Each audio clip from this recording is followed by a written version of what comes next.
अहले बैत ने अपने शियों से कहा तुम लोग चलते फिरते मुबल्लिग बनो। मैं कह रहा हूं कि दीन की तबलीग के लिए सर पर बड़ा अमामा रखने की जरूरत नहीं है। दीन की तबलीग के लिए सर पर बड़ा अमामा रखने की जरूरत नहीं है। आप बड़ा किरदार अपनाइए तो आप तबलीग भी करते जाएंगे। वल्लाह दीन की तबलीग करने के लिए, ये जुमला पता है किनका है? ये मेरा जुमला नहीं है। इस वक्त आलमी तशय्यो का इफ्तिखार आयतुल्लाह जवादी आमिली। कभी इन उलमा से पूछिएगा कि आयतुल्लाह जवादी आमिली क्या है।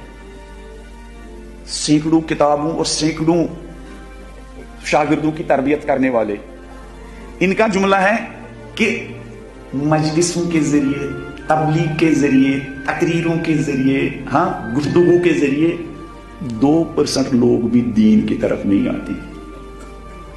90% लोग अखलाक की वजह से दीन की तरफ आते हैं।